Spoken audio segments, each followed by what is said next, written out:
By 702 BC, the ancient Near East was buckling under the weight of the Assyrian war machine. Their armies were expanding methodically, consuming neighboring territories, and marching directly toward the borders of Judah. Facing the imminent destruction of Jerusalem, King Hezekiah made a desperate tactical calculation. Instead of consulting Yahweh, he dispatched an envoy to Egypt to secure a secret military alliance. The Lord revealed these secret negotiations to the prophet Isaiah, who confronted the royal court with the words of Isaiah chapter 30, verse 1. "Woe to the rebellious children, saith the Lord, that take counsel, but not of me, and that cover with a covering, but not of my spirit, that they may add sin to sin." This double-dealing diplomacy attempted to play Assyria against Egypt. By pursuing this secret treaty, the Judean leadership added the sin of active rebellion against God's direction to the very transgressions that had already placed the nation in Assyria's sights. Isaiah continues the indictment in verses 2 and 3, "That walk to go down into Egypt, and have not asked at my mouth, to strengthen themselves in the strength of Pharaoh, and to trust in the shadow of Egypt. Therefore shall the strength of Pharaoh be your shame, and the trust in the shadow of Egypt your confusion." God had previously dismantled Egypt with 10 plagues to liberate Israel from slavery, promising to be their protective cloud. Now, the Judahites have bypassed that cloud to shelter in the shadow cast by Pharaoh's monuments, seeking protection from the very empire the Lord had already defeated. Trading divine covenantal protection for a political treaty with a former enslaver ensures a bitter outcome. For Judah, this alliance guarantees historical humiliation rather than national safety. To secure this treaty, Hezekiah's ambassadors undertake a grueling physical journey, traveling south into the depths of the ancient desert. They carry a massive payment of national treasure loaded onto the backs of young donkeys and camels, navigating a landscape populated by lions and venomous vipers. Isaiah describes this useless expedition in verses 4 and 5. "For his princes were at Zoan, and his ambassadors came to Hanes. They were all ashamed of a people that could not profit them, nor be an help nor profit, but a shame and also a reproach."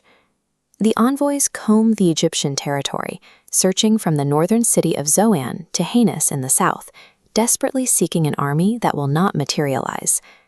The Judean leadership was leaning on a weakened nation. Egypt was politically fractured and militarily incapable of providing profit to Judah. It was a broken reed that would pierce the hand of anyone who tried to lean on it. Isaiah finalizes this point in verses 6 and 7. "They will carry their riches upon the shoulders of young asses, and their treasures upon the bunches of camels, to a people that shall not profit them. For the Egyptians shall help in vain, and to no purpose.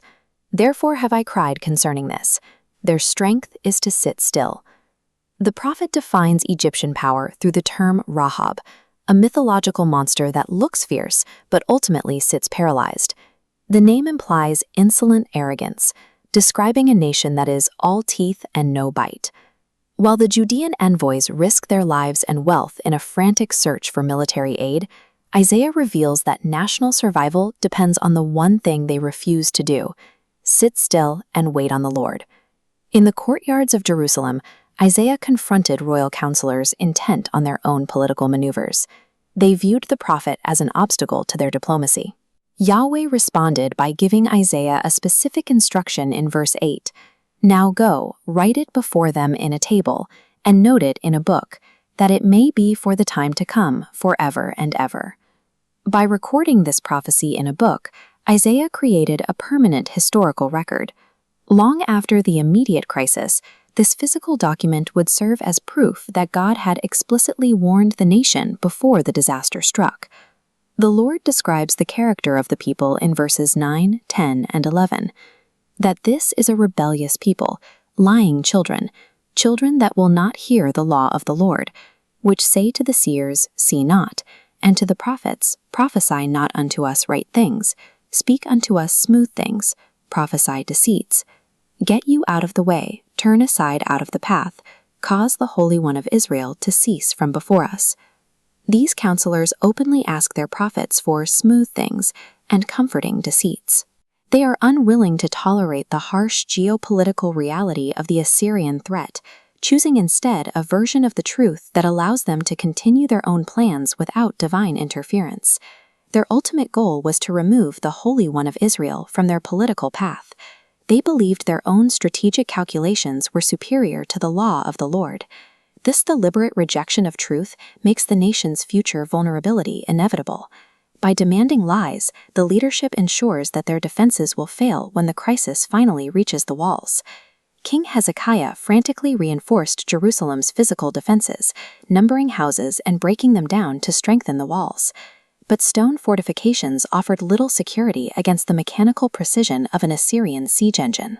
Isaiah describes the coming collapse in verses 12, 13, and 14. "Wherefore thus saith the Holy One of Israel, because ye despise this word, and trust in oppression and perverseness, and stay thereon, therefore this iniquity shall be to you as a breach ready to fall, swelling out in a high wall, whose breaking cometh suddenly at an instant, and he shall break it as the breaking of the potter's vessel."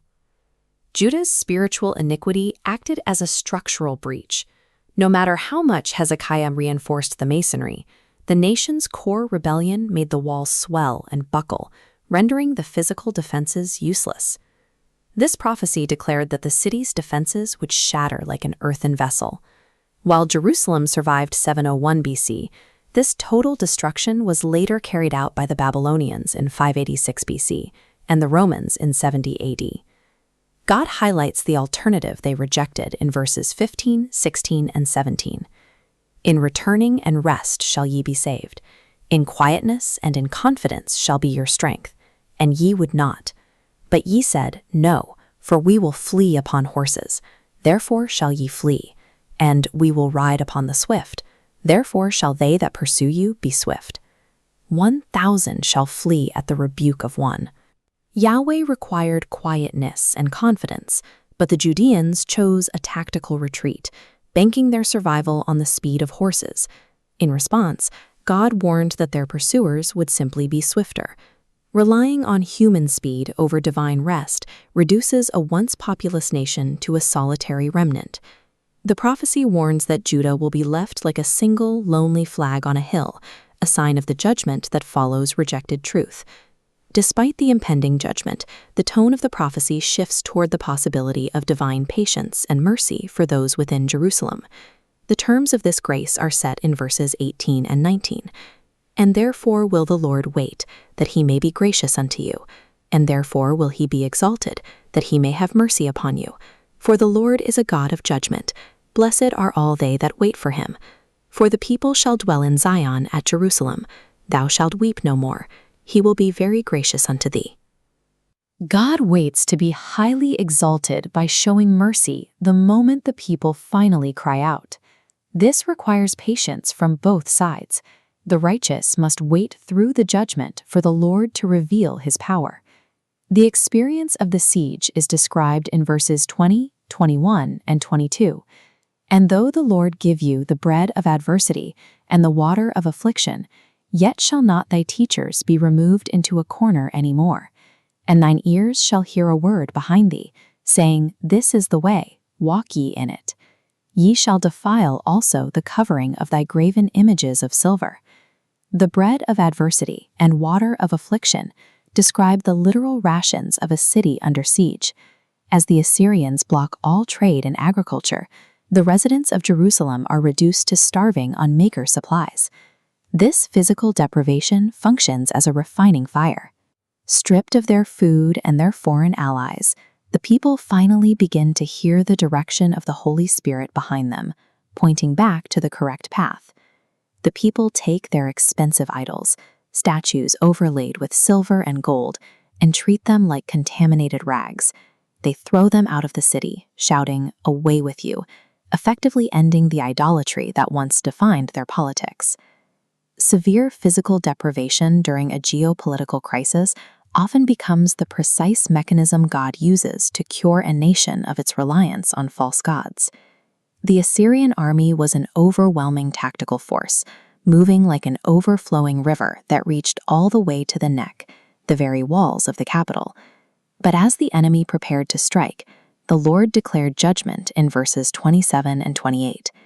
Behold, the name of the Lord cometh from far, burning with his anger. And his breath, as an overflowing stream, shall reach to the midst of the neck, to sift the nations with the sieve of vanity. And there shall be a bridle in the jaws of the people, causing them to err. The Assyrians were merely a rod of discipline in Yahweh's hand. Once their purpose was fulfilled, God forcefully placed a bridle in jaws to turn them back toward their own lands. The Lord's voice was heard through the elements, as described in verses 30 and 31. And the Lord shall cause his glorious voice to be heard, and shall shew the lighting down of his arm with the indignation of his anger, and with the flame of a devouring fire, with scattering and tempest and hailstones. For through the voice of the Lord shall the Assyrian be beaten down. The Assyrian military was destroyed by the divine weaponization of nature. Lightning, tempest, and hailstones laid waste to the army that had smitten the nations with a rod. The final destination for this empire is sealed in verse 33. For Tophet is ordained of old, yea, for the king it is prepared.